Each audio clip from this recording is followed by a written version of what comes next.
This will be the start of the nest egg for something that'll be called the KiwiSaver generation. Universal birth enrolment will ensure every child begins their financial life as a KiwiSaver member. And there'll be an automatic immediate Crown contribution of $1,000 for every New Zealand-born citizen, with a meaningful balance already growing on their behalf. It makes plain common sense.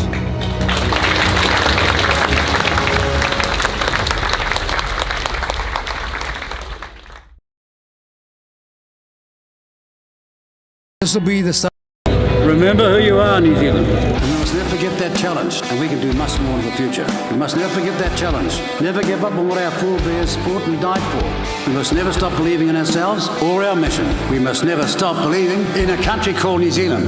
New Zealand First has called out the hypocrisy of the anti-fossil fuel lobby, shutting down oil and gas exploration while turning a blind eye to the importation of vast quantities of Indonesian coal and the losses of jobs. We have overturned the oil and gas exploration ban and delivered $200 million of co-investment into new exploration.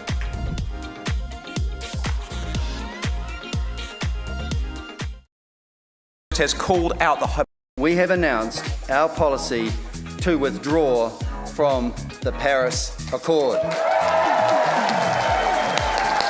And let's not forget our position with the World Health Organization. Line up, baby.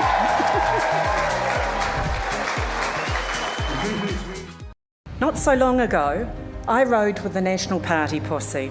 None of us imagined that one day we'd be riding under the same banner, yet here we are. Different backgrounds, different political journeys, one destination. Perhaps it isn't the riders who have changed. Perhaps New Zealand has. Or perhaps the parties we once rode with drifted away from the values that first inspired us to join them. When in 2000 in Winston, John Key said this: for those of you that are newbies, if you really want to learn about politics, then go and watch Winston. That's right, that's what he said. I went and approached him, and he said two things. He said, the first thing, when you're in the chamber, you've got to have a little bit of an understanding of the Old Testament and a flirtatious view of Shakespeare. And then the second thing he said to me, he said, no MP is worth his salt if he doesn't go out into the community and meet the real people. That's what he said. The will they, won't they work with Winston waltz has begun. Why don't you give it to them now? Why are we waiting 2 weeks for your principles? You need to come and put a brand on your head. We're not going with Labour. Tell me one thing that he ran it properly. I look at the Labour Party today and I can't recognise him from the party I once used to read about and study. New Zealand First will not return Labour to power. Can you see how this is ridiculous, Chris? I'd never ever deal with that inner cabal of the Labour Party again. Well, I'm just very confused as to where Labour is. I don't think they've ruled out New Zealand First. New Zealand First and Labour will not be working together. Oh no! Anyway, last week... What about leaders, though? Has New Zealand had any truly great world-class leaders? Long pause. Not lately. Not lately? Well, in the sense... Who do you see as them? Well, for the great leadership in this country, we know I think was Holyoake going back then.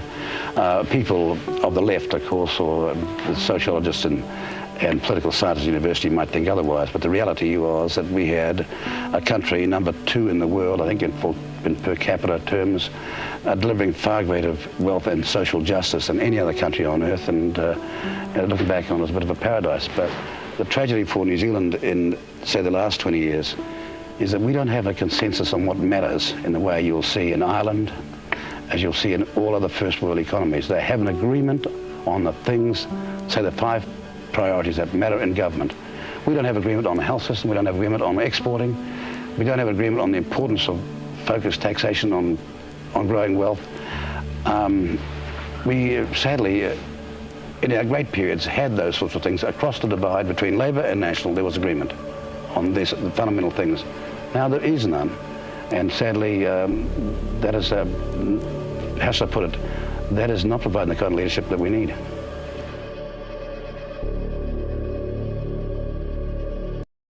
I'm going to defend equality because I hate this idea of affirmative action, which says this: You know what affirmative action says?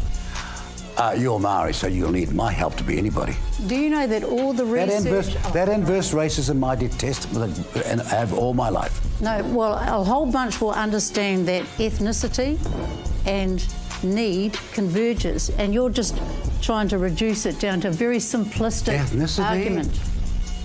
And need converge. Do you know that all... But I want for Maori affordable, safe home. I want them to get a health treatment if they should ever need it. I want them to get on the escalators of education, go as far as they like, as I was able to do one time because I was lucky enough. And I want them on first world wages. I know what poverty smells, tastes and feels like with a great acuity. I know what it's like for a mother to be worried about the next 3 cents, for goodness sake. With a family of 11 children.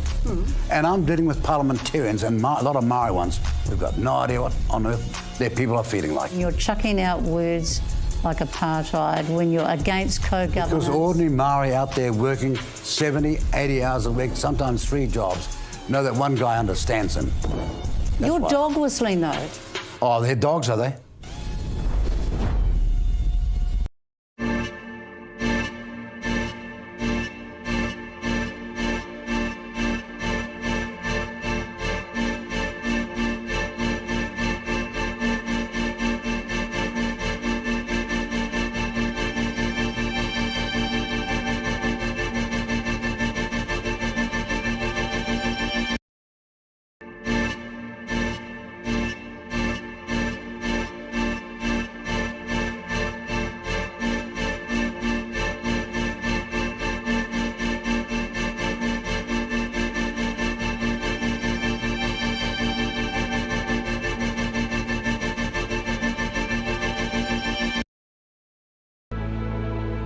Our once great society was built on hard work and a fair go for everyone. And reflecting back, one looks at the 60s and the 50s and the 40s and starts to think, what on earth did those politicians argue about then? Because they agreed on some fundamentals. Affordable, livable homes, multi-access to education, quick access to health systems, and first world wages. That looked like communism, but they didn't believe in communism. They were delivering Christianity the way it should have been done without a Christian message. They were just doing what was right. Throughout our system, and not just in politics, we seem to have forgotten that we can achieve great things by putting personal and political differences aside. We've done it before, and we can do it again. That is our vision, that is our commitment, and that is our commission, to protect and save this great country, New Zealand.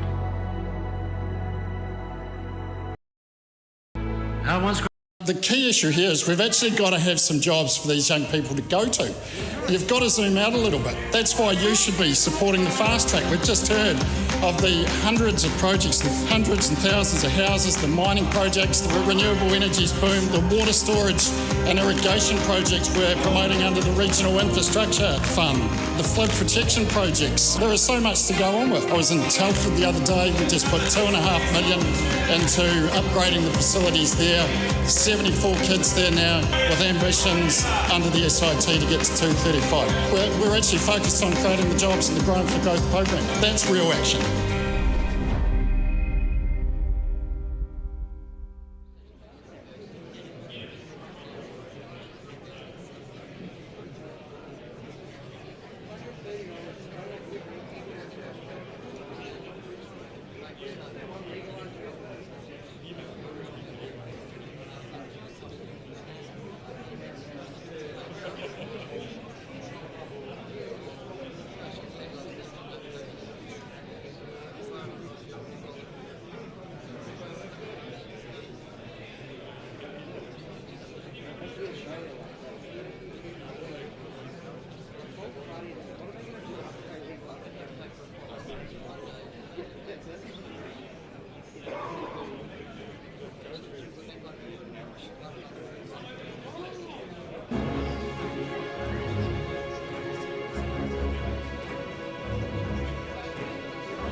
Good afternoon, everyone, and welcome to the Blenheim New Zealand First public meeting. My name is Jamie Arbuckle, and I am your candidate for the Kaikoura electorate.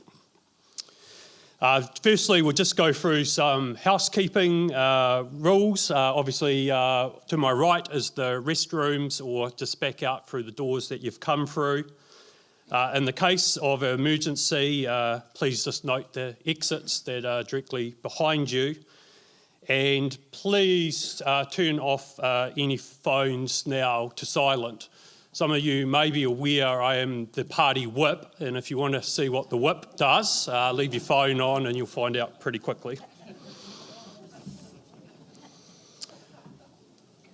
For many of you here today, you will be no stranger to the leader of New Zealand First. Throughout his long involvement in the public realm, the Right Honourable Winston Peters has demonstrated qualities of leadership and decision-making that has enabled him to adapt and evolve to the changing political scene, not just here at home, but across the globe. He has the ability to say out loud exactly what the people are thinking, to articulate with an uncanny accuracy the sentiments of so many New Zealanders. It is quite something for a leader to be able to withstand the gales of adversarial political discourse and hostile media commentary. His personal style is a fusion of strong work effort with a warrior's attitude and a prophet's strategic vision.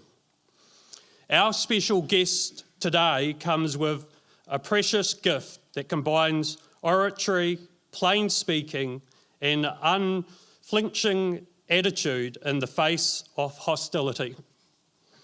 He will always deliver a masterclass in political speech-making and show again and again why he is the leader our country needs more than ever. Our leader, a leader who has put metal in the backbone of this government. Ladies and gentlemen, please welcome the Right Honourable Winston Peters.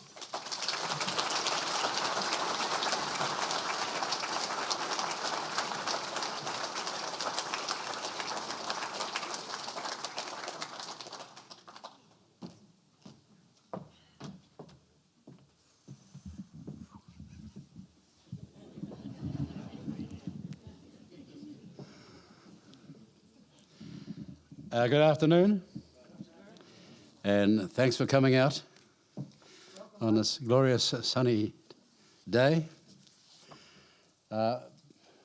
First of all, Jamie Arbuckle MP and Jamie Klein, our West Coast Tasman candidate here. It's a delight to be back here again, and recalls way back 36 years ago when, of all things, I came down to speak for a young person called Nick Smith. You remember him? Well, you may have noticed there was a slight distraction that happened in a flurry in Wellington this last week. Now, that's a Labour Party message. Please, please recharge your batteries.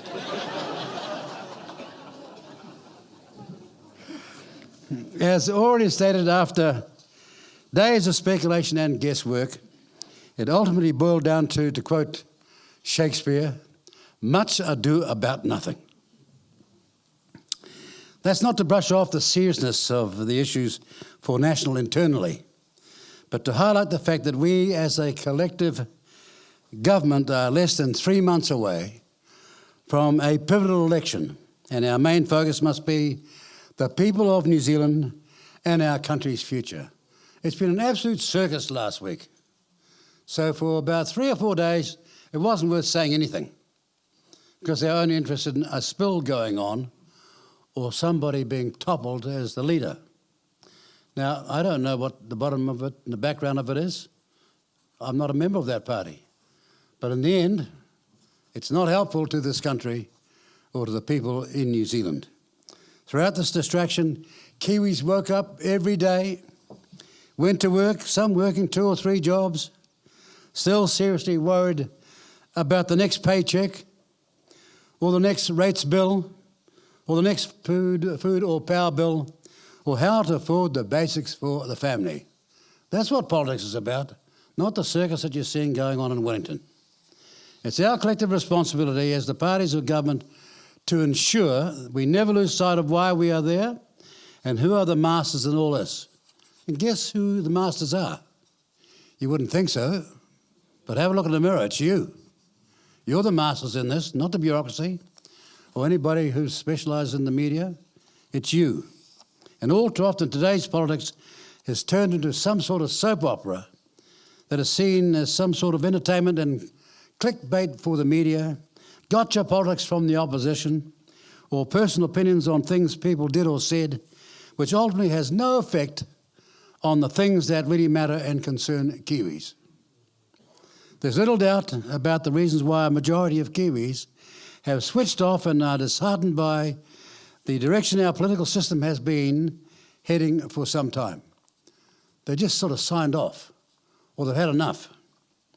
None of that lessens the basic responsibility that governing parties have, and we should be focused on what New Zealanders gave us as a mandate to do, and this was, in this country's case, to turn around the policies and values that will give our country a better future. Focusing on driving down the cost of living, cost of food, cost of power, cost of fuel, turning this economy around, and doing it all with stability, experience and hope. And boy, if you've ever seen a need for experience in politics, you're looking at it now. Some of these people never even ran the school tuck shop. Well, don't laugh, you're the ones going to be paying the price of their decision making. It's extraordinary. They've never had a real job. They've always been either a student or working for a political party, and that goes all the way to the sausage roll eater. When did he ever have a real job?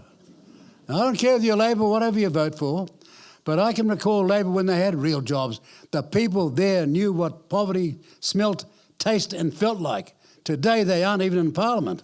They've got no connection with the ordinary person, and it shows day in, day out in the way they speak and their priorities. They're in the main not nationalists anyway, they're globalists. They're more concerned about issues around the rest of the world than they are right here in your town of Blenheim or your city of Blenheim. That's the essence of it all, and that's what this election is going to be about. Because 84 days to go, we're not going to take our eyes off the prize that's at stake here. If we don't win this election, ladies and gentlemen, this country is heading to being a Venezuela. That's how serious this issue is. And you might ask me, what am I doing campaigning? Well, I'll tell you what, yeah, I'd love to go and retire for a while, go out fishing every day, but I'm certain that at 6 o'clock at night I'll be seeing all things on the news and think, gee, that's no good or that's no good. And so that's why we're staying, to win this battle in 2026. We're in a pivotal election just 3 months away, and we need to give the voters a clear and unified message that we're going to win and take New Zealand back to being a leading economy again like it was when your grandfather was alive or your grandmother was alive, depending on your age here, or your mother and father was alive. But I was alive when we were #1 in the world. Many people in this room are as well. When we were voted #1 economy in the world, the #1 democracy in the world. But the difference was Parliament was full of people who hadn't been to university.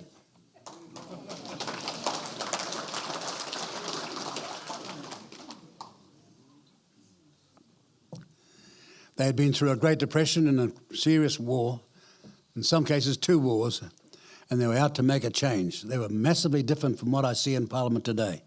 And that's not being old or aged or the kind of words they keep on using that they trying to, when they put you down, that's yesterday's values. No, it's not that. It's saying that this country was once a great country and we can be again. And that's the purpose of this election. Now, Kaikoura electorate, well, it's one of the key pieces of infrastructure in this area, and what part of that key infrastructure is the port of Marlborough. Now, there seems to be, for reasons but not beyond me, a sustained campaign from some quarters to advocate for the port to be moved to Clifford Bay. They ever tell you how much it's going to cost? Ever tell you have got a railway line near yet? No. How much does that cost? All this achieves is a massive amount of uncertainty in Picton and to businesses in Blenheim. And in July this year, as Minister of Rail, we formally announced the project at the Port of Marlborough to build the needed infrastructure to secure and keep the Port of Picton where it should be. With New Zealand First in government, the port's not going to move. We're not going to waste money in the way that they were prospecting when we came back. It's May of 2020. I'm the Minister of Rail. I ordered 2 ferries at $401 million cost for 2 ferries.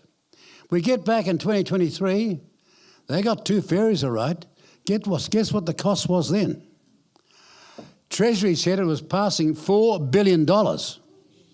Because they bought 2 ferries, the biggest they could possibly get, on a cost-plus mentality, which is notorious in this country, especially with those people in power.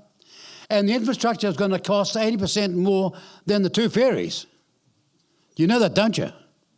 And yet they get up in Parliament every day and saying, we're wasting money, we should have gone with the IREX project. Well, you want to see the IREX project? Go to Tasmania. They built 2 massive ferries. They've arrived now for 20 months. They've got no infrastructure. They're not being used. And then they found the hulls were no good either. And we were going down the same pathway until I got back, took one look at this and stopped it in its tracks. And we're going to save you $2.3 billion. Now, right about now, I'll be clapping.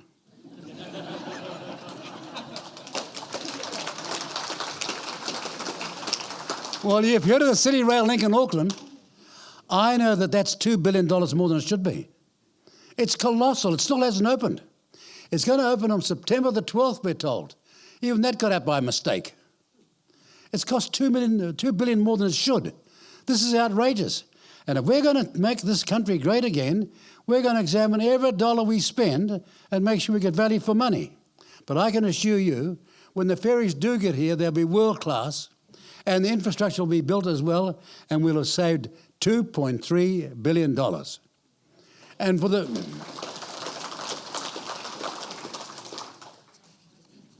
Now, Marlborough District and Kaikoura have formally approved a Head Start process towards amalgamation, I'm told.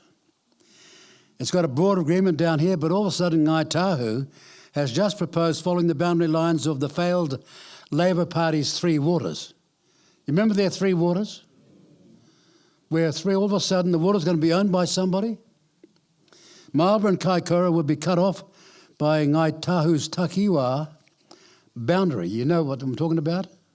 Right then. Ladies and gentlemen, there are some people in this room who are Maori, and so am I in my background. Nobody's perfect. I'm half Maori, half Scots.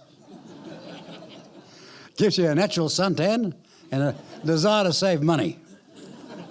But here's the reality of it all, Maori or not. The waters come from the heavens and are a gift from God and belongs to every New Zealander regardless of race. That's our policy.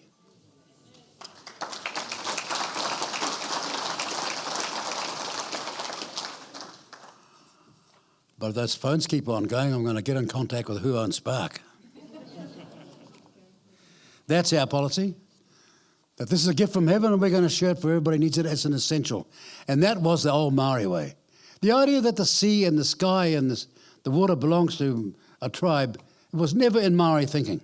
It's crept in as people have used race to try and take ownership of our country and extorted against their own people's interests, let alone the mess of New Zealanders. We're not going to let this issue stop local government decisions about amalgamation. New Zealand First has a strong record of investing and delivering right here in this region. You know what they say about politicians? They shake your confidence before the election and they shake your confidence after it, right? And they also say that they're fast on the lip and slow on the hip. How many politicians have you heard come through here and promise you things lately? What's their record, though? Well, I want to tell you what our record is. The Stop Bank at Spring Creek, that's $13 million came from the Regional Investment and Infrastructure Fund, $13 million towards the project to protect the community in flooding events. The Havelock Marina Wharf, upgrade and dredging of Havelock Channel, over $9 million to Port Marlborough. The grants from the Regional Investment Fund or the Regional Infrastructure Fund to restore local petrol supplies at Elaine Bay in the outer Marlborough Sounds to support agriculture and recreational uses. That's 3 for a start. Then we've had agricultural consents which we've extended to 2060. So you can plan forward. 60% of this industry is in the Marlborough Sounds. Which was the part that did that? You're looking at it. The rest down around, they will have you controlled by the leafy suburbs of Auckland, Wellington and Christchurch. But we're saying, out in the province where the money is made, you make the decisions and you're going to have the power going forward. Investment in the Blue Endeavour NZ King Salmon Offshore Salmon Farm. Isn't it amazing? We grow salmon in this country 40% more valuable than any country on earth. So why would they be struggling to get a licence to do that? Going forward and all the thousands of jobs and potentially hundreds of millions of dollars to be earned from this. Well, at the Kate Lambert, that 7K offshore, we are backing that investment. Now operating and production will soon be $350 million a year, and that's their goal. That's a serious investment in your region. Then the Marlborough Library, for those of you who want to read. $11 million from the Provincial Growth Fund. Why is that important? Well, it's an essential part of your society. The Kaikoura Whale Trail, that's a W-H-A-L-E. Cycling walking trail. We put the money into the study, now we're putting $80 million for this shovel-ready project. Those are just 7 things that New Zealand First has made sure has happened to your region in the last few years.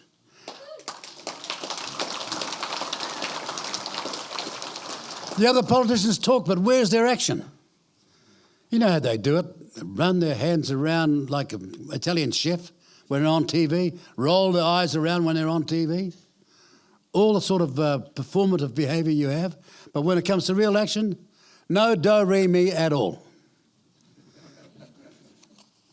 New Zealand First has a consistent history of investing in our regions to create jobs, infrastructure and productivity. And experience matters.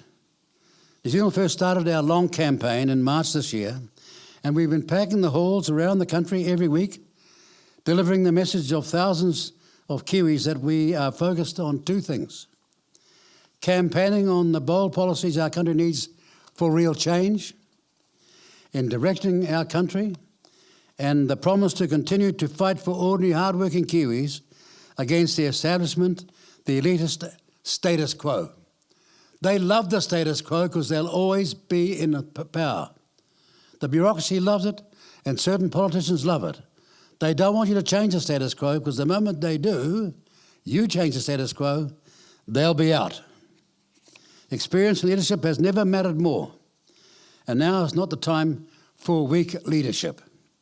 We need leaders of the next government to say the things that people are thinking about without fear or favour. We need leaders to say the things that might be unpopular, but they need to be said.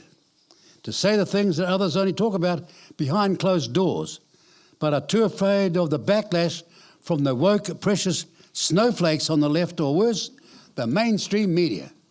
And last week was a classic. Unbelievable. Everybody's given their opinions of what was happening. When it was all over, nothing. We need leaders who are not afraid to be strong on important issues. We certainly don't want weak, out-of-touch leaders who can't make the tough decisions this country needs in these uncertain times. And we don't need weak leaders who don't understand the New Zealand values. And one of those values in New Zealand that people have been aspiring to for centuries now is a thing called equality. What did this famous person say way back in 1975 when she led a Maori land march? And for those of you in this hall who are Maori, let me tell you something. I know when that Maori land march started, because as a young person at that time, the then Labour government and the Whangarei County Council designated all the coastal land on the northeast of Whangarei going north towards the Bay of Islands for public utility purposes. And as a group, we started the Ngāti Wai Land Retention Committee. And one night at Pātawa, in the middle of this campaign against the then government and the local council, this person said, I know what I'll do. We're going to have a Maori land march. But why did she say that as they signed the treaty? She said, we signed the treaty to become one people. Is that what you're hearing from Parliament these days? No, all these parties are sold out to this racist argument that somehow we didn't sign away our sovereignty. Oh, yes, we did. My elders did, my forefathers did, and so did yours. So stop trying to change history at the enormous cost of Maori first and the rest of the country second. One party stands for that and you're looking at it.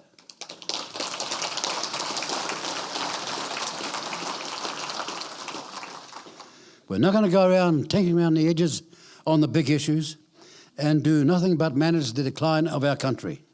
We're at a pivotal point in the future of New Zealand. Ladies and gentlemen, if you go back over the last 45 plus years, where have we been going as a country? Permanently sliding down the OECD record when we used to be at the very top. We've had all sorts of plans.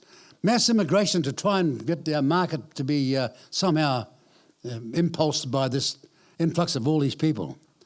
What's the cost of that? Of course, no infrastructure, no schools, no hospitals, and everything under strain. No proper planning to ensure that the first people to be trained and employed in this country are New Zealanders first.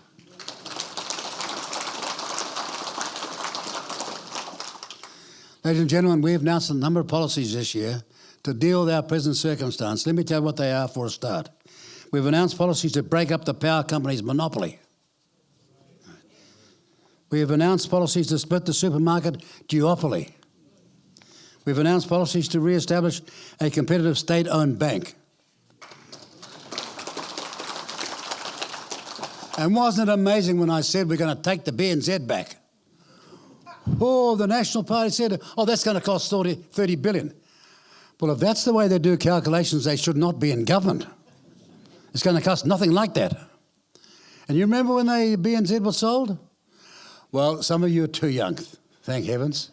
But some must remember, it's 1987, and the Labour Party sold 1/3 to Faye Richwhite. Do you remember that? Amazing, eh? Then it goes bankrupt within 3 years. And Ruth Richardson, from down in the South Island, you're going to have to own up to this, you guys. She's in the National Party and so am I, and we're promising to underwrite the bank and have a full-scale inquiry. How did that promise happen when we won the election in 1990? It didn't last 1 hour. And she's still defending it. And then 2 years later, she flogs the rest of the BNZ off to NAB Australia, when at the time, 6 out of 10 banking customers were with the BNZ, our bank. And at the moment, Ned Kelly's got no competition, have they? Do you think Ned Kelly's behaving themselves in New Zealand?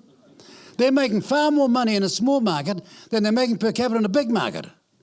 So we're being ripped off. And the moment New Zealand first said we're going to do something about it, everybody else opposed us. Well, ladies and gentlemen, you've got to vote this election. Why don't you decide about this? Of course, nobody back when we first bought the BNZ, we established the BNZ to take on the foreign banks. We came through all those years until these neoliberals, started by Rogernomics in 1984 and followed by Ruthernomics, decided to sell this country's assets one after the other. And you know why they went to sell the country's assets? Because they can't run an economy properly. Our economy should be going at 4 and 5% GDP growth every year, not at a lousy 2 or less than 2%. Less than 3% means we can't even look after the people who leave school. So New Zealand First is making it very clear. This is a time for a sea change in this country, economically. You've had 40 years of this, and please don't say, but you've been there this last 40 years. Look, I tell you what the problem is. You've given me a microlight and you expect me to fly to the moon.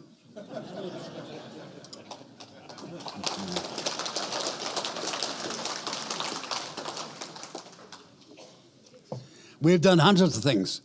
There are a whole lot of people in this room who remember when the Labour Party brought in a surtax. That is to tax people who are retired of their savings. They brought it in at about 82%. And the National Party at the time campaigned to get rid of the surtax. No ifs, no buts, no maybes. Do you remember, you guys, in the old days? The halls were packed out with grey power, all losing their hair because they were losing their income. Yes, the National Party got in, and guess what they did? They didn't get rid of it, they put it up to 92 cents in the dollar. Guess who got rid of it? Do you know? Oh, please don't tell me you're struck down with amnesia. Come on, who got rid of it? We did. New Zealand First got rid of it, yes. But also they'd driven, under Jenny Shipley, the super, not from down to 65% of the net average wage, but to 60%. And the old parties had left it there. Which party took it back, not to 65, but to 66%? Come on, ladies and gentlemen. I'm down at a place where there's a lot of retired people. Surely you remember who did that? Yeah, we did. And then we didn't stop there. We gave you the gold card. And there are 13,000 businesses on which you get discounts today, all around this country. 10% or more. Why, my local barber, he gets 33%. It's not bad, eh? 33% or 20% off tyres. We've done all that. And I'm saying to you people today who are young, look after granddad and grandmama by voting for New Zealand First, for goodness sake. Because the rest of the parties are going to attack your super. Make no bones about it. That's their intention.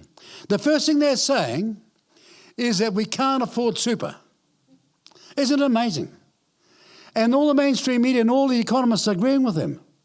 Except they can't even sustain the darn argument. Because our super is about 5% the cost of our GDP, when other countries are passing 10 and 11%. We haven't got a crisis with our cost of super, we've got a crisis with our growth or lack of it. And that's why New Zealand First is critical in this election. We're going to turn that around. All these people want to do is attack the elderly because they say, we can't afford you anymore. And what they want to do is get hold of your savings or your entitlements, which some of you worked 55 years for, and say somehow this is fair because it can balance out the books that way. If they ran the economy properly, it wouldn't be a problem. And we need to get a change in terms of the future of this country where the economy is run properly and where we can afford that. At 5.2%, that's one of the lowest rates around the world.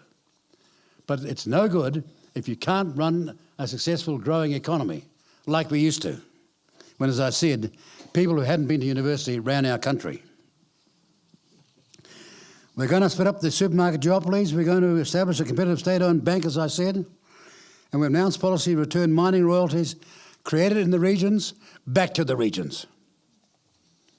So if there's any mining royalties here, then 50% plus will come back to you, not go straight to central government. We've announced that we're establishing a proper, transparent inquiry into those who were injured by the COVID-19 vaccine.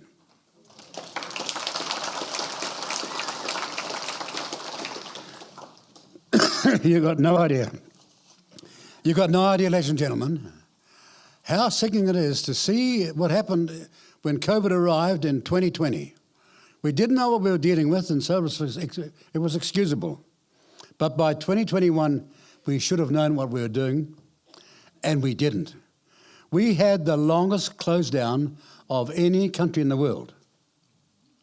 The only closure that was greater was in a state in Australia, in Victoria, Australia, in Melbourne. We had the longest close down in the world.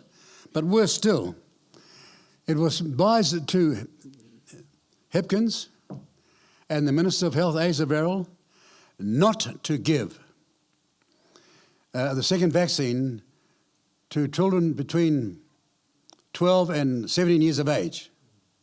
And they ignored that advice. And 100,000 young people got the second vaccine when they should not have. And now all sorts of conditions are starting to emerge here and internationally. And we had a parliament at the time where every one of the 120 signed up not to talk to the protesters. This is outrageous. And then they've had a massive cover-up in terms of the inquiry. Yeah, we've had a COVID inquiry, all right, but the terms of reference were so bizarre and so lacking that no truth was got at all. And so we're going to have a further inquiry to get to the bottom of it. And I'll tell you why. Because one of these days, one of your grandchildren or one of your relations is going to be dying early or getting conditions they should not have. And they're entitled to an answer, they're entitled to transparency, and they're entitled to a response because the state mandated that.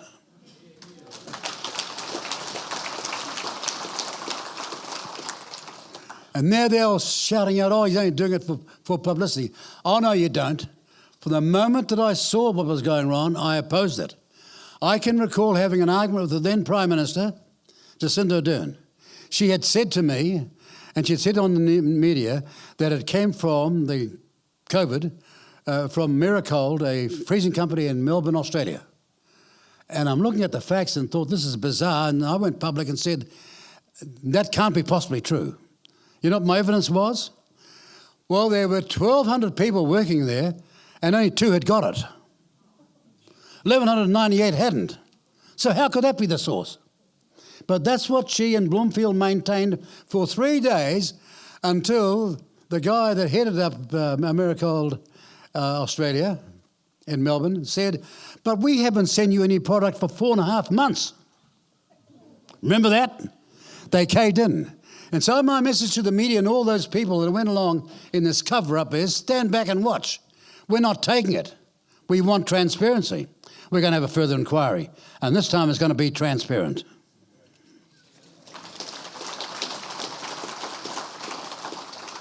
We've also announced KiwiSaver policy of making it compulsory with an automatic $1,000 sign-up at birth. That means if a baby is born, it gets $1,000 in its account to start saving. We're going to change the future of this country, and from a very early age. It's such a brilliant policy, the National Party, 3 weeks later they followed it. They changed it to $1,500. It doesn't have to be $1,500. $1,000's enough to get it started. Our policy established also a $100 billion future fund that will invest in a 30-year infrastructure plan for our country. Now, I want to say it very slowly for the media. We're going to have a $100 billion future fund. We announced that 2 years ago, and we're sticking to that plan because it's critical going forward. These other politicians are getting up, and they're day after day they're saying they're going to do this, that, and everything else, and when you ask them how, they haven't got the slightest idea how they're going to pay for it. Unless, of course, they're going to increase your taxes. Unless they're going to, of course, make extra charges available to you. But we are saying that we can get this money and that the world's awash with funds. It just needs the right people talking the right language to get it to this country. And we certainly will. We've done it in the past and we'll do it again. But here's the contrast. The Labor Party, just about 3 months ago, announced that they were setting up a future fund. Guess what they were putting in it? $200 million. Well, $200 million is not even a future fund for Blenheim, is it? Well, I'm asking the mainstream media, when are you going to contrast that and say, you've got to be joking? We're not going to have somebody shove a microphone under the sausage roll eater's mouth and say, what do you mean you've got a super fund, a future fund, and it's only $200 million? It's a joke. And they've still got away with it. Nobody's asked them even now. So for the umpteenth time, from the mainstream media, local exception, of course, please ask some normal questions that you can expect in a campaign. But ours is $100 billion. We've also announced that we're going to pull out of the Paris Agreement that is senselessly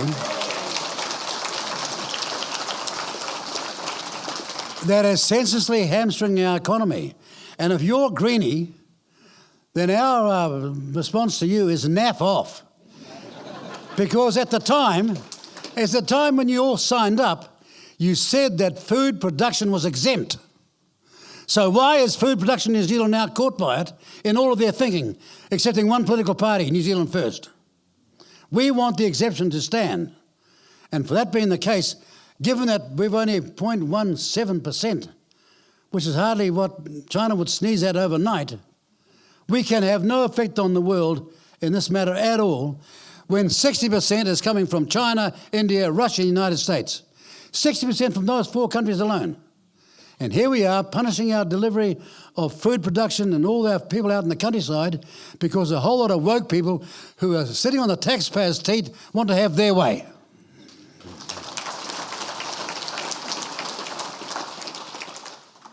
And we have one of the loosest electoral laws in the world. And hitherto in the future, we're going to say that if you want to vote, you better be a citizen.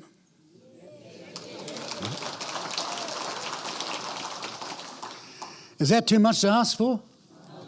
I mean, we're all been brought up on the old saying, when in Rome, do what the Romans do. Except when it comes to voting, nobody's interested in New Zealand. People are coming here for 1 year. Within 1 year, arriving here, you can vote, whether you're going to stay here or not. So you've got no commitment to the country. You're not impaired to sign up to the country. You're using it as a foothold to go to Australia, and you get a right to vote. How can that be right? And we're saying that being a voter is a privilege. People have died for you to have that right, and it should be to New Zealand citizens and New Zealand citizens alone.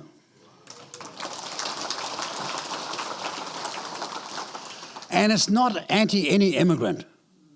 For goodness sake, if you are keen to come to this country as an immigrant, you're keen to be what? To be capable of being defended by the same laws as everybody else, equal rights. And so if you're a citizen, you'll get the same right to vote. Is that complex? No, it's not. Is that what it's like around the rest of the world? Yes, you go to Asia, and all around Asia, they got the same policy. Except that when we say it, we're being racist. How do you like that? These narrow shills would have their way of running the country and have no salutation at all to those who have fought and died for your right to vote. And ladies and gentlemen, we've also launched a $1 billion funds policy to look at our gas and oil reserves. All of a sudden, the world's changed. And there's a serious belief amongst people who would know that we've got reserves to match that of Norway. And here we are, paying a fortune because of the war in the Gulf of Hormuz. And back home, we may have the oil and gas we need ourselves. Why wouldn't you want to find that? You see, this is how fake the Greens are, and these lefties are. They're utterly opposed to oil and gas and diesel and everything else. They want you to have electric cars. Well, that's fantastic. But how are you going to fire them up and energise them? They want you to have all sorts of things like solar panels. Well, that's fantastic. But every 20 years, you're going to have to renew them. And how long is that going to cost? They want you to have all those things, excepting recently they accused of us of all being hypocrites because Cuba couldn't get oil. You see that? Being communists, they want the Cubans to get oil, but for us not to have it here. How amazing is that? If we have the chance, and we do discover it, then our job is to make sure that we take these resources and don't squander them, but to put them in a future fund and make our country wealthy from here, going on into the future, so your grandchildren get the benefits as well. That's our policy. And we also, as I say, ensuring that our economic sovereignty and security remains in our hands. Ladies and gentlemen,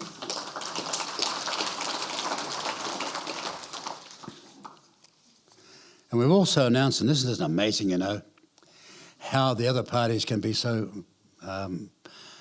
blasedly critical. But we announced that a kids grant, that is a Kiwi Kids grant, where when a baby is born, that baby and the next two babies in that family will get $1,000 a year $5,000 a year for the next 3 years. Why is that? It's to help with the heavy costs of young children in a family. And this policy is totally affordable. It also is a policy which will ensure that for a change, we have a chance of seeing our population increase, not decline. Because at the moment, our population of New Zealanders is declining. And there's been no strategy to turn that around. So we announced the policy, and as usual, all the experts came out and opposed it. Well, my response to them is, well, don't have any kids in. Don't you have kids, particularly you, because you're stupid.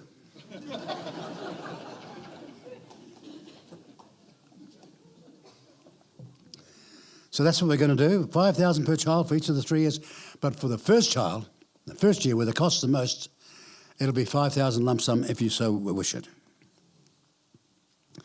Ladies and gentlemen, New Zealand needs to start viewing our citizenship, as most other countries around the world do, as a privilege that comes with special and unique rights and identity. It doesn't take away from the ability for migrants looking to move here to contribute and to help build our country from showing total commitment and patriotism for New Zealand by becoming a citizen. That's all we ask. Even the most basic of privileges and rights in our country, like voting, has become more like an expectation for anyone rather than a unique right for New Zealanders. Why do all the naysayers act shocked and dismayed that a political party is wanting to ensure that citizenship actually means something? One should be proud to be a New Zealander. We're a great country. We've got something to be really proud of, you know. How many countries have been a democracy since 1854? This many. There are 200 countries in the world on a good day, about 195 on a bad day. Of that number, only 9 have been a democracy that long, and we're one of them. Never underestimate how important it has been. The little things that our ancestors did because they were smart, like, for example, 1877, they didn't even have political parties in New Zealand's parliament at the time, but they all voted for compulsory attendance at school. How do you like that? You know, the Labour, it was less than 50% who were going to school. By the time we got there in 2023, less than half the kids in most of the schools were attending school in the first place. What a waste of money. Oh, but they had all these school lunches they were giving them, but they weren't even turning up for school lunch. If half the kids aren't turning up, then half the lunch is going to be wasted. Did any journalist write that down? No. This is how squanderous they were and wasteful they were. Our policies like voting and the Kiwi Kids Grant and citizens-only voting is not anti-anything or anti-anyone. It's showing that we value our citizenship and don't shy away from wanting special and different rights and privileges to go with it. It's about valuing our unique citizenship the way it should be, just like the vast majority of countries do around the world. We have more such policies to come that will truly change the direction and thinking of our country. And what have the other parties announced as policies so far? Well, you've seen them. Boy, it's been shattering. More taxes, more spending, solar panels, and free bus rides. Except for you won't be getting in the bus, will you? That's what they got. They've announced more taxes, more spending, solar panels and free bus rides. The election is 84 days away. We've seen the other parties reverting to type, as they always do at election time, with no direction, no plan and no real policy that will give New Zealand the change that we need. Make no bones about it, I'm a student of politics, and I studied the 1935 Labour Party, or rather the 1916 Labour Party, 1935 and onwards. That party was transformative in what it did to our country in the years 35 to 1949. But what is Labour today? Have a good hard look and tell me. Well, there's a difference in this election that we have been seeing coming for a long time. Kiwis are looking at parties and asking, what do they offer in terms of values and principles in these uncertain times? These will be the inevitable policies and promises made, and they are important, but Kiwis are looking to a party that stands with them in their core values that will change the current pathway we are on as a country. New Zealanders gave us a mandate to turn this country around after the Labour Party's wasteful spend-up achieved nothing and put people on the woke-go-broke path in 2023. You had to believe you couldn't believe what we saw in 2023 when we came back to government. They'd, for example, got $60 billion which they claimed to spend on COVID, excepting 30 billion, or half of it, had not even been spent on COVID. Do you remember that? They gave a huge multi-tens of millions of dollars of grant to the media. Do you guys in the media remember that? But first of all, you had to sign a document of how you're going to write the articles in the future. Now, I call that a damn bribe, don't you? But that's why the media are like they are. Present company accepted.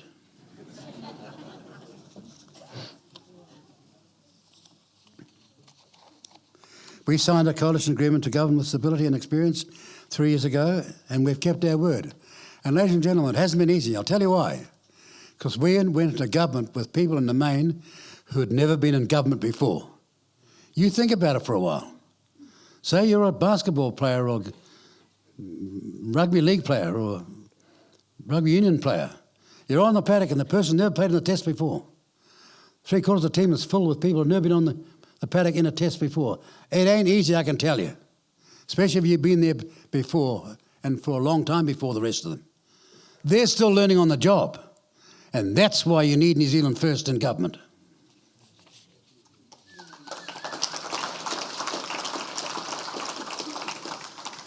We bring a commitment to New Zealand industry to manufacture, to bring jobs right here and to our own people.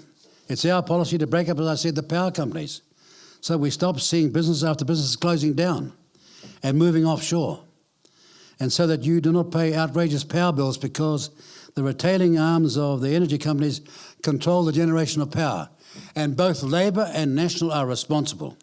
I'll tell you why, because in 1998, when the so-called Bradford reforms came in, there was a clause written into the legislation that said if pricing was not fair, then the authorities had a duty to regulate the price. And both of those old parties won't use their power. That's why we've got the power prices where they are today. Far, far too high.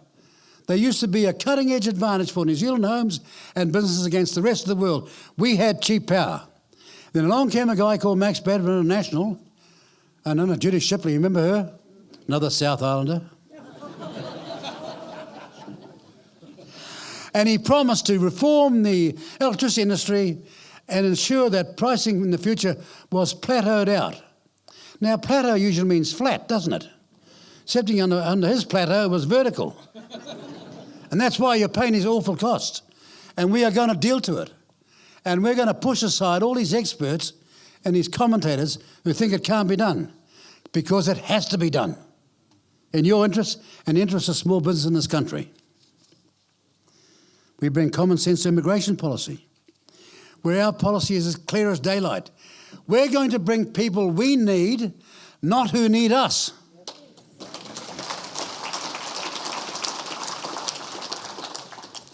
We happen to believe in infrastructure before population growth, not afterwards. You know what happened in 2023 before we came back? In that closing year, Labor brought in 139,000 immigrants. Just like that. Nobody could see what was going on until we got there. Did they have any schools, infrastructure, hospitals? No. And we're still fighting now to try and get the housing situation under control. But that's what they did. And the rest would do it again, because most of them are for mass immigration. We're not. We're for New Zealanders first.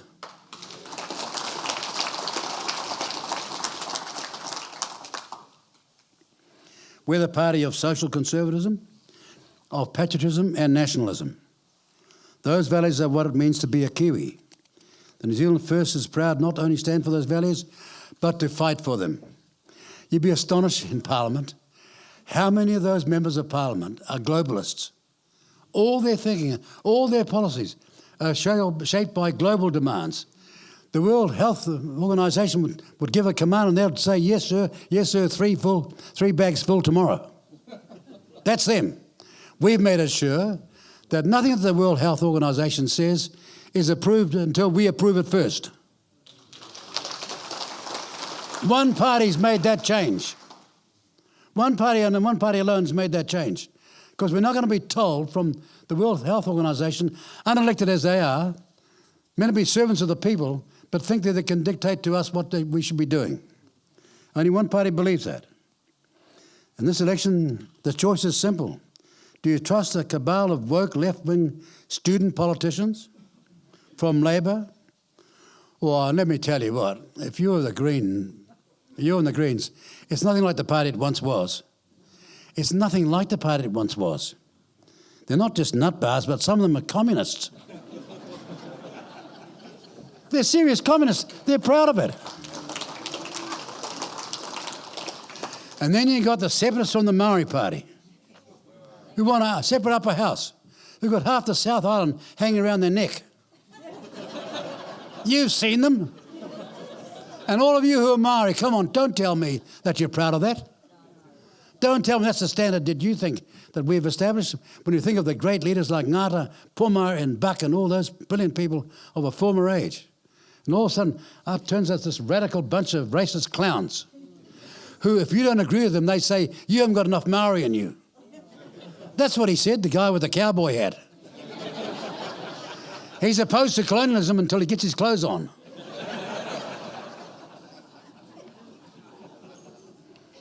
Or the Opportunity Party. You're going to stick up for your family and your job? For your country? Last week, Chris Hipkins shocked the country and held a stand-up with the media to announce, listen to this, he had a media conference to announce that he has ruled out New Zealand First.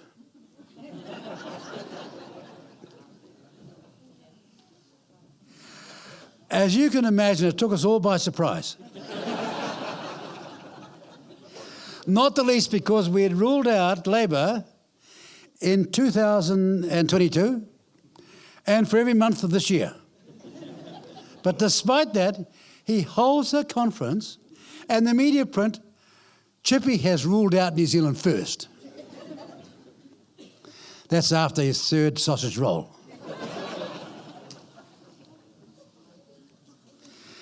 He wasted everyone's time and ruled us out. We said Hipkins had severe learning difficulties, and we stand by that statement. But what should be most concerning for voters is that he did not rule out working with the Maori Party, as racist as they are, and their separatist policies to pull our country apart. I was down in the South Island recently at Queenstown for the Iwi Authorities meeting. Anybody here was at that function? Well, it's worth going to. And the people that came off the worst was, guess who? Te Pāti Māori. They had a shocker because all of a sudden the Maori world and all those iwi authorities have woken up to it. These racist guys are no good to us in the future either. That's where they are. That's where they stand.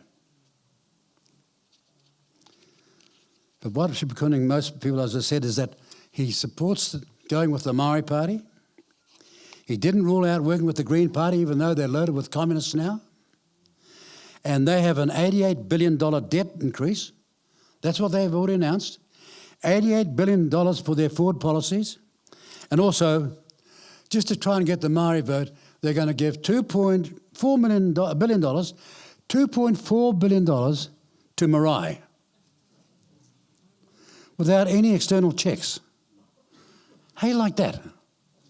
Now, you know, you've got a town hall. You've got town halls, haven't you? You've got churches, you've got all sorts of institutions. Now, no one's against a fair contribution when we can help out. But this is a straight bribe. $2.4 billion. And they've got no idea where the money's coming from. And what did Labor think? Well, they fully supported the policy. So there you go. That's what they committed to. Did he rule out working with the Opportunity Party, who want to pay 1.75% of your land value every year for your home? So if you've got a home, ladies and gentlemen, and you're retired, you're going to be paying land tax every year of 1.75. That's about $19,500 every year for owning your home. And when she was asked, how on earth can the old people pay that? She said, well, they can downsize their home. Do you like that for a brilliant economic argument? It sounds like a brilliant economic argument, doesn't it? That the home that you've been working for and paid for since you were in the 20s, all your young life, is now going to be taxed almost $20,000 a year. And that's their taxation policy. So if you're an old person voting for them, good luck. You must believe in hermitology. You know what a hermit is, don't you? That's somebody who's got nowhere to live. And what did the leader of the top party say when questioned about old people and on the pension? who worked hard and saved all their lives and bought a house for themselves and their children's future, paying 20k tax every year, she said they'll have to downsize to pay it. This is breathtaking. And do you know what that money would be used for? For infrastructure, for health, for education, for fuel security, for food prices. You're an old person, they're going to charge you all that money. They're going to spend it on those sorts of investments? No. It'll be used to give everyone in New Zealand, and even if they sit on their derriere is another word for backside, they'll be used to give everyone in New Zealand, and if they sit on their backside with no job, a universal basic income of $19,400 a year for free for doing nothing. How do you like that? Can I ask you a question? Or better still, when's the media going to ask them, where in the world have they successfully tried that? In the history of humanity. The left call this fairness. We call it communism. Ladies and gentlemen, this is the stark truth. The Labour Party that you knew once, perhaps even supported, doesn't exist anymore. The Labour Party that you once knew, perhaps even supported, is no more. That party is gone. All of these policies are proof of that. Can you imagine Helen Clark or Michael Cullen? Or go back to Rob Tizard, the Minister of Finance way back then, or Peter Fraser way back further, signing up to these policies. Can you imagine any of them signing up to these policies? The old Labour Party? No, I can't. So they've changed forever and for the worse. These parties on the left are not people who see New Zealand as one country, one people, one flag, one law, or people who believe in fundamental Kiwi values like hard work, ambition, and personal responsibility. They don't believe in that anymore. These are people who believe in separate society and who want a borrowed tax and spend, but have zero economic credentials or even vision to deliver any growth at all. If you have a change of this government in 2023, we're heading straight for Venezuela. Make no bones about it. They were the richest South American economy until the communists and lefties took over. What a disaster. Chris Hipkins and Labor are willing to work with parties like Opportunity, Greens, and the Maori Party because Labor care more about the number of seats they will get into power rather than the danger of who is with them when they do get those seats. Imagine them trying to form a government with somebody who got the job as leader because she answered an advertisement. Come on, you guys, ladies and gentlemen. Why don't you put your name forward to be the leader? And has she got any business credentials? No. She was just advising business about certain aspects of business, but she has got no private business credentials at all. This is stunning stuff. The greatest threat to the blind ideology, to social elitism, and to the status quo, ladies and gentlemen, is a party called New Zealand First. We, from the very beginning, stood for one country, one people, one law, one flag, regardless of gender, race, or religion. I don't know if you remember some of the things, but can you remember the Maori Loans Affair? Can you remember the Quality Inns deal? The fraud in that? Can you remember the wine box? Well, what did the other parties do about that? Can you remember the BNZ scandal? Ladies and gentlemen, when other parties wouldn't raise a finger, we raised the roof. And we spent our own money in massive court cases. We went all the way to the Privy Council to win. And when we won, the mainstream media wouldn't even say they were sorry. You go back and check, go to the library and see what happened the day after the huge Weinbach inquiry was won at the Privy Council in London. Not a word from the Herald, not a word from the Dominion, the Evening Post, or anybody else. Not a word. You going to trust them in this campaign? Well, I wouldn't, not on their past record. We've been for protecting our nation's sovereignty and national interest, protecting our unique role in the world, protecting our nation's pride in who we are, where we've come from, and our traditional Kiwi values. Ladies and gentlemen, we fight for the hard-working, blue-collar Kiwi battler who just wants a chance to help build a country they are proud of. And why are we the party that thinks that way? Because we come from the working class. I'm from a family of 11 children. You know that? Started our life for the first 3 children living in a tent. And so did a lot of people back then. Coming out of the Great War and the Great Depression, people were seriously poor up north. But we know what poverty tastes, smells and feels like. That's the difference. And we're not going to have it happen to you if we can possibly help it.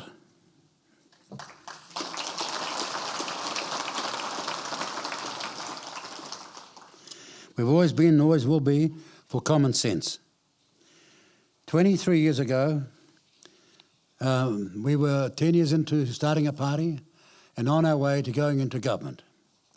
A vision of hope for every New Zealander for the chance of a better future for our children and grandchildren. Our country is not just a place, it's who we are as people. And just little things you want to remember, you know. If you're under 40 now and you get free medical care, which party brought that policy in? Anybody here primary school teacher? Anybody here primary school teacher? How amazing. We should be here learning something. But who gave pay parity to primary school teachers based on qualifications? This party did. We've done hundreds of things, and we're going to remind people in this campaign about our record compared to the others. In this election, we have a rare chance to change the shape of Parliament for the better, and in doing so, to reshape our country the way you want it. To reshape our country the way you want it. And we're asking you to make a choice with our future generations in mind, to take back control from the Wellington blue sky bubble.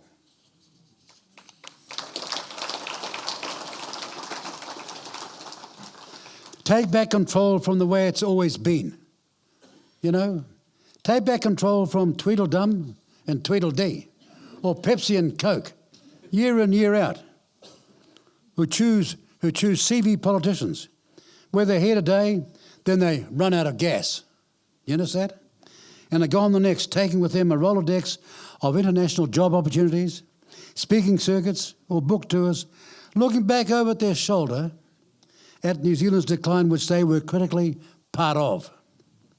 New Zealand First, from our launch 33 years ago, has been battling the elitist status quo.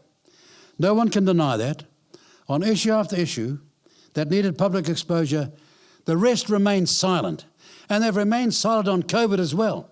It's rotten how many people are going to lose their life or have shortened lives with myocarditis and all the other conditions as well, and they won't even do a thing about it. You know why? Because they're covered with their guilt. Please don't vote for them to carry on that behaviour into the future. No one can deny it. On one issue after issue that needed public exposure, they've remained silent, the latest being the COVID inquiry disgrace. Well, others wouldn't raise a finger. As I said, we've raised the roof. In November, we have the real chance to show the power of MMP. We can move away from our system as it used to be and make a real change to how our country should be governed going forward. Ladies and gentlemen, in conclusion, we are all here because we love our country and we're proud of it. And I'm certain that's why everybody's in this room today, concerned as to where we're going after November. True democracy, you know, is a really rare flower. If you study the history of humanity, going back thousands of years, the people who have your privileged democracy going down thousands of years are rare, rare civilizations. Don't waste it now, please. We have inherited a free country that our forebears, as I said, fought for and died for. And it's our job to preserve it. But only if we are proud of what we are and what we've inherited, and we come together and move forward to shape the vision of our country's future. We live in a country that, at its core, traditions, values once were amongst the world's leaders. Hard work, fair pay, valuing our citizenship, building a sense of community and knowing who we are as Kiwis. You know something? In the halcyon days of this country, when we were #1 in the world, the Minister of Labour knew every registered unemployed person. Do you know that? not because this person had an encyclopedia memory. You know why he knew everybody's name? Because there were only 29. Not 1,000 or 2,900, just 29. And they say we can't create that country again. They're wrong. Yes, we can. But we start now believing it. And we start now voting for it.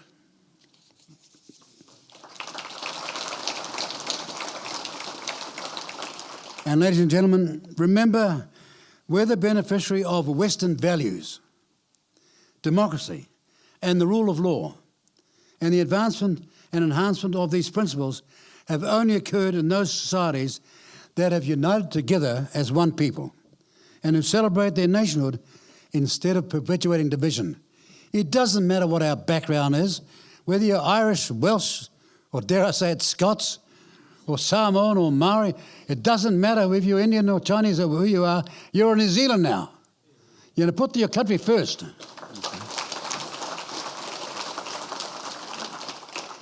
There's a lot of uncertainty and doubt around the world. But back home, we must keep hope alive with hard work and perseverance, and tomorrow will be better. New Zealand First is a nationalist, patriotic and socially conservative party. We are proud not only to stand on those values, but to fight for them. It hasn't been easy, but things in life never are never easy. We must never forget that challenge. We must never stop believing in New Zealand. That is our vision, and that is our mission, to protect, to save and to restore New Zealand's place at the top of the world by putting New Zealand and New Zealanders first. And we're asking you here on this lovely Sunday in Blenheim to do that by party voting New Zealand First. Thank you.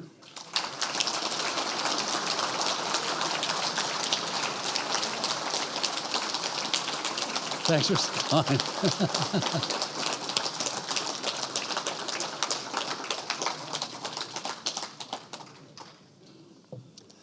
Thanks for coming and have a safe travel home. All right? Tomorrow, Nelson.